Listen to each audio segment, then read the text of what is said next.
ವಿಚಾರ ಅವರ ಸಾಹಿತ್ಯ ಒಳೆಯ ಮಧ್ಯದಲ್ಲಿ ನಮ್ಮನ್ನು ಕರ್ಕೊಂಡು ಹೋಗುವಂಥ ಸನ್ನಿವೇಶ ಸಂದರ್ಭ ಅವ್ರ ವಿಚಾರದಲ್ಲಿ ನಾವು ಕೇಳಿದ್ದೀವಿ.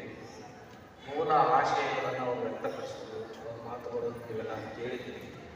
ನಿಜವಾಗಲೂ ಇವತ್ತಿನ ಉಪನ್ಯಾಸ ಈ ಕನ್ನಡ ನಾಡಕಕ್ಕೆ ಒಂದು ನ್ಯಾಯ ಒದಗಿಸುವಂಥ ರೀತಿಯಲ್ಲಿ ನಮ್ಮ ಅಭಿಗಮ್ ಸರ್ ಅವರು ಮಾತುಗಳನ್ನು ಆಡಿದ್ದಾರೆ ಅಂತ ಮಾತು ಸಂದರ್ಭದಲ್ಲಿ ತಿಳಿಸಿ, ವೇದಿಕೆಯ ಮೇಲೆ ಎಸ್.ಎನ್. ಗಾಜಿಗೌಡ ಅವರು, ಜಿಲ್ಲಾ ಕನ್ನಡ ಸಾಹಿತ್ಯ ಪರಿಷತ್ನ ಅಧ್ಯಕ್ಷರಾದಂಥ ಲಿಂಗೇಶ್ವರ ಅವರು, ಎನ್.ಬಿ. ಕಾಳೆ ಅವರು, ಸಂಜೀವ್ ಕುಮಾರ್ ದೇವಿ ಅವರು ಮತ್ತು ನಮ್ಮ ಸಾಧನೆಯಲ್ಲಿ ಮಲ್ಲಣ್ಣ ಅವರು, ಹೀಗೆ ಹಿಂದುಗಡೆ ವೇದಿಕೆ ಬದಿಯಲ್ಲಿರುವಂಥ ಅನೇಕ ಗಣ್ಯರಿಗೆ, ವೈದ್ಯರಿಗೆ ಹಿಡಿದುಕೊಂಡು ರೈತರವರಿಗೆ ಕೂಡ ಜಾತಿ ಭೇದ ಭಾವನೆಗಳು ಪ್ರತಿಯೊಬ್ಬರನ್ನು ಗೌರವಿಸಿ ಸನ್ಮಾನಿಸುವಂಥ ಈ ನಾಡಪ್ಪ ಸಮಿತಿ ಮಾಡಿರುವಂಥ ನಿಜವಾಗ್ಲೂ ಕೂಡ ನಾಡಪ್ಪ ಸಂಭ್ರಮ ಅಂತಂದರೆ ಸಂಭ್ರಮ ಆಚರಣೆ ಅಂತಂದರೆ ಇನ್ನೇನೂ ಅಲ್ಲ.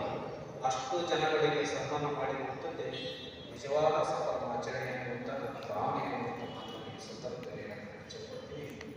ಸಂಭ್ರಮ ಅಂತಂದರೆ ಖುಷಿಯಾಗಿರುವುದು, ಸಂತೋಷವಾಗಿರುವುದು, ಗೌರವಿಸುವುದು ಸಂಭ್ರಮ, ಮತ್ತು ಅದನ್ನು ಮತ್ತೆ ಒಂದು ಸಾರಿ ನೆನಪನ್ನು ಮಾಡುವುದು. ಈ ಸಂಭ್ರಮ ಆಚರಣೆಯಲ್ಲಿ ನಾವೆಲ್ಲ ದೀಪ ಹಚ್ಚಿ ಕಾರ್ಯಕ್ರಮಕ್ಕೆ ಆರಂಭಕ್ಕಿಂತ ಉದ್ಘಾಟನೆ ಆಗಬೇಕಂತಂದರೆ ಚಾಲನೆ ದೀಪವನ್ನು ಹಚ್ಚುವುದರ ಮೂಲಕ ವೇದಿಕೆ ಮೇಲೆ ನಮ್ಮ ಹಿರಿಯ ಸಾಹಿತ್ಯವಾದ ಸತೀಶ್ 150ನೇ ಹದಿಮಿಡಿಯ ಶಿಲಾಶಾಸನ, ಅದು ಕಪ್ಪೇಬರ ಅರಬಟ್ಟನ ಶಾಸನ ಅಂತ ಕೂಡ ಕರೀತಾರೆ.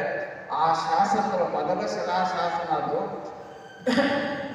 ಆ ಶಿಲಾಶಾಸನದಲ್ಲಿ ಬರೆದಿದ್ದಾರೆ ಏನಂತಂದ್ರೆ, ಕನ್ನಡಿಗರು ಎಂಥವರಿದ್ದರು ಅಂತಕ್ಕಂಥ ಉಲ್ಲೇಖವನ್ನ ಆ ಶಾಸನದಲ್ಲಿ ಮಾಡಿದ್ದಾರೆ.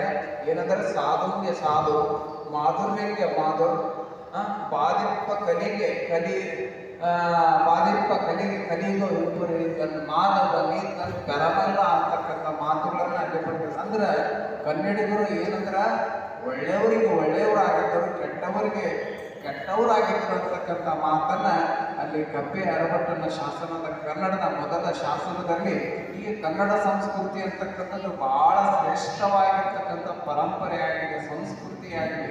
ಎಂಥವ್ರು ಅಂತಂದ್ರೆ ಹೇಳ್ತಾರೆ, ಕವಿರಾಜ ಮಾರ್ಗದವರು ಹೇಳ್ತಾರೆ, ಕನ್ನಡಿಗರು ಎಂಥವ್ರು ಇದ್ದಾರಂದ್ರೆ ಕುರಿತೋದನೆಯಂ ಕಾವ್ಯಶಾಸ್ತ್ರ ಪರಿಣತ ಮತಿಗಳ ಅಂತಕ್ಕಂಥ ಮಾತನ್ನು ಹೇಳ್ತಾರೆ. ಏನು ಸಾಲಿ ಕಲಿಯಂತ ಇದ್ರೂ ಕೂಡ ಕನ್ನಡಿಗರು ಎಷ್ಟು ಶ್ರೇಷ್ಠರಾಗಿದ್ರು ಅಂತಂದ್ರೆ ಕಾವ್ಯಗಳನ್ನ ಬರೀತಿದ್ರು, ಕಥೆಗಳನ್ನ ಬರೀತಿದ್ರು ಅಂತಕ್ಕಂಥ ಮಾತನ್ನ ಅಲ್ಲಿ ಹೇಳುವುದನ್ನು ನಾವು ಕಾಣ್ತದೆ. ನೀವು ನೋಡ್ಬೋದು, ಈ ತ್ರಿಪದಿಗಳನ್ನು ಬರೆದಿರ್ತಕ್ಕಂಥ ಜಾನಪದ ಆಗಲಿ ಅನೇಕ ತ್ರಿಪದಿಗಳನ್ನು ಬರೆದಿರ್ತಕ್ಕಂಥ ಏನು ಸಾಲಿ ಕಲಿಯಲಿಕ್ಕೂ ಕೂಡ ಅಂತ ತ್ರಿಪದಿಗಳ ರಚನೆಯಲ್ಲಿ ಪರಿಣಿತರಾಗಿರುವುದನ್ನು ನಾವು ಕಾಣ್ತಿದ್ದೇವೆ. ಯಾಕಂತಂದ್ರೆ ಎಂಥ ಶ್ರೇಷ್ಠ ಸಂಸ್ಕೃತಿ ಅಂತಂದ್ರೆ, ಒಬ್ಬ ಹೆಣ್ಮಗಳು ಮತ್ತೊಬ್ಬರ ಮನೆಗೆ ಏನು ಇಸ್ಕೊಂಬರ್ತಾಳ ಅಂತಂದ್ರೆ ಬಿಸಿ ಕಲ್ಲು ಇಸ್ಕೊಂಬರ್ತಾಳ, ಬೀಸು ಕಲ್ಲು ಇಸ್ಕೊಂಬರ್ತಾಳ. ಬೀಸು ಕಲ್ಲು ಇಸ್ಕೊಂಬಂದ ಆ ಹೆಣ್ಮಗಳು ವಾಪಸ್ ಕೊಡ್ಬೇಕಲ್ಲ, ಬೀಸು ಕಲ್ಲು ಹೋಗ್ಬಿಟ್ಟವು ಬಹುಶಃ ಎಲ್ಲ ಮಿಕ್ಸಿ ಎಲ್ಲ ಬಂದವು. ಬೀಸು ಕಲ್ಲು ಇಸ್ಕೊಂಬರ್ತಾಳ, ಆ ಬೀಸು ಕಲ್ಲು ಇಸ್ಕೊಂಬಂದು ಹೊಳ್ಳಿ ಕೊಡೋದು ಏನು ಹೇಳ್ತಾಳ, ಧನ್ಯವಾದ ನಾವು ಹೇಳ್ತಿರ್ತೇವೆ. ಅವಾಗ ಏನು ಹೇಳ್ತಾಳೆ ಅಂದ್ರೆ, ಕಲ್ಲು ಕೊಟ್ಟವಾಗ ಎಲ್ಲ ಭಾಗ್ಯವು ಬರಲಿ, ಮಗ ಪಲ್ಲಕ್ಕಿ ಮೇಲೆ ಬರಲಿ ಅಂತಕ್ಕಂಥ ಹಾರೈಕೆಯನ್ನು ಹೆಣ್ಮಗಳು ಮಾಡ್ತಿದ್ದಾಳೆ.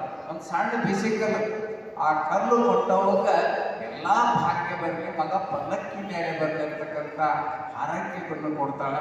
ಅದಕ್ಕೆ ಕನ್ನಡ ಸಂಸ್ಕೃತಿ ಅಂತಕ್ಕಂಥದ್ದು ಭಾಳ ಶ್ರೇಷ್ಠವಾಗಿರ್ತಕ್ಕಂಥ ಸಂಸ್ಕೃತಿ. ಕನ್ನಡ ಭಾಷೆ ಅಂತಕ್ಕಂಥದ್ದನ್ನು, ಕನ್ನಡ ಭಾಷೆಯನ್ನು ನಾವು ಪ್ರೀತಿಸಬೇಕು, ಕನ್ನಡವನ್ನು ನಾವು ಪ್ರೀತಿಸಬೇಕು, ಕನ್ನಡ ಭಾಷೆಯನ್ನು ಬೆಳೆಸ್ತಕ್ಕಂಥ ಕೆಲಸ ಆಗಬೇಕು. ಇವತ್ತು ಜವಾಹರ್ಲಾಲ್ ನೆಹರು ಒಂದು ಮಾತನ್ನು ಹೇಳ್ತಾ ಇದ್ದಾರೆ, ಏನಂತಂದ್ರೆ, ಭಾರತದ ಭವಿಷ್ಯವನ್ನು ನೋಡುವಾಗ ನಾನು ಚಂದ್ರ ನಕ್ಷತ್ರಗಳನ್ನು ನೋಡುವುದಿಲ್ಲ, ಭಾರತದ ಭವಿಷ್ಯವನ್ನು ನೋಡುವಾಗ ನಾನು ಚಂದ್ರ ನಕ್ಷತ್ರಗಳನ್ನು ನೋಡುವುದಿಲ್ಲ, ಮಕ್ಕಳ ಹೊಳೆಯುವ ಕಣ್ಣುಗಳನ್ನು ನೋಡುತ್ತೇನೆ, ಮಕ್ಕಳ ಹೊಳೆಯುವ ಕಣ್ಣುಗಳನ್ನು ನೋಡುತ್ತೇನೆ. ಆ ಕಣ್ಣುಗಳಲ್ಲಿ ಹೊಳಪು ಇದ್ದರೆ ಭಾರತದ ಭವಿಷ್ಯ ಉಜ್ವಲವಾಗಿರುತ್ತದೆ. ಆ ಕಣ್ಣುಗಳಲ್ಲಿ ನೋವು, ಕಣ್ಣೀರು, ನಿರಾಸೆ ತುಂಬಿದರೆ ಭಾರತಕ್ಕೆ ಭವಿಷ್ಯ ಎಂಬುದೇ ಇರುವುದಿಲ್ಲ ಅಂತಕ್ಕಂಥ ಮಾತನ್ನ ಜವಾಹರ್ಲಾಲ್ ನೆಹರು ಹೇಳ್ತಾ ಇದ್ದಾರೆ. ಅದಕ್ಕೆ ಈ ಮಾತುಗಳನ್ನು ಯಾಕೆ ಹೇಳ್ತೇವೆ ಅಂದ್ರೆ, ಇವತ್ತು ಮಕ್ಕಳು ಏನಂತಂದ್ರೆ ನಾವು ಏನು ಮಾಡ್ತೇವೆ ಅದನ್ನೇ ಮಾಡುವುದನ್ನು ನಾವು ಮಾಡ್ತಾ ಇದ್ದೇವೆ. ಅವರಿಗೆ ಒಳ್ಳೆಯ ಸಂಸ್ಕೃತಿ ಸಂಸ್ಕಾರಗಳನ್ನು ಕೊಡತಕ್ಕಂಥ ಕೆಲಸ ಆಗಬೇಕು. ಇವತ್ತು ಏನಾಗೈತೆ ಅಂತಂದ್ರೆ ತಂದೆ ತಾಯಿಗಳಿಗೆ ಗುರು ಹಿರಿಯರಿಗೆ ಗೌರವವನ್ನು ಕೊಡ್ತಕ್ಕಂಥ ಭಾವನೆಗಳು ಕಡಿಮೆವಾಗ್ತಾ ಇದ್ದಾವೆ. ಹೇಳಿದರು ಮೇಡಮ್ ಅವರು, ವೃದ್ಧಾಶ್ರಮಗಳು ಜಾಸ್ತಿ ಆಗ್ತಾ ಇದ್ದಾವೆ ಅಂತಕ್ಕಂಥ ಮಾತನ್ನ ಹೇಳಿದರು. ಅದು ಆಗಬಾರದು ಅಂತಂದ್ರೆ ಏನು ಮಾಡ್ಬೇಕಂತಂದ್ರೆ ನಮ್ಮ ಸಂಸ್ಕೃತಿ ಸಂಸ್ಕಾರಗಳನ್ನು ಕೊಡ್ತಕ್ಕಂಥ ಕೆಲಸ ಆಗಬೇಕಂತಕ್ಕಂಥ ಮಾತನ್ನು ಹೇಳ್ತಾ ಇವತ್ತು ಕನ್ನಡ ಪರವಾಗಿರ್ತಕ್ಕಂಥ ಈ ಕಾರ್ಯಕ್ರಮ ಬಹಳಷ್ಟು ಸುಂದರವಾಗಿ ನಡೆದಿದೆ. ಎಲ್ಲರೂ ಕೂಡ ಕನ್ನಡದ ಬಗ್ಗೆ ಅಭಿಮಾನವನ್ನು ಬೆಳೆಸಬೇಕು, ಕನ್ನಡ ಭಾಷೆಯನ್ನು ಬೆಳೆಸಬೇಕಂತಕ್ಕಂಥ ಮಾತನ್ನು ಈ ಸಂದರ್ಭದಲ್ಲಿ ಹೇಳ್ತಾ ಎಲ್ಲರೂ ಕೂಡ ಬಹಳಷ್ಟು ಉತ್ತಮವಾಗಿರ್ತಕ್ಕಂಥ ಮಾತುಗಳನ್ನು ಹೇಳಿದ್ದಾರೆ ಅಂತಕ್ಕಂಥ ಮಾತನ್ನು ಹೇಳ್ತಾ, ಇನ್ನೂ ಕೂಡ ಮಕ್ಕಳಿಂದ ಸಾಂಸ್ಕೃತಿಕ ಕಾರ್ಯಕ್ರಮ ಅದವು, ಎಲ್ಲ ಕಾರ್ಯಕ್ರಮವನ್ನು ನೋಡಿ ಎಲ್ಲರೂ ಹೋಗ್ರಿ ಅಂತಕ್ಕಂಥ ಮಾತನ್ನು ಈ ಸಂದರ್ಭದಲ್ಲಿ ಹೇಳ್ತಾ ನಮ್ಮೆರಡು ಮಾತುಗಳನ್ನು ಮುಗಿಸ್ತಾ ಇದ್ದೇವೆ.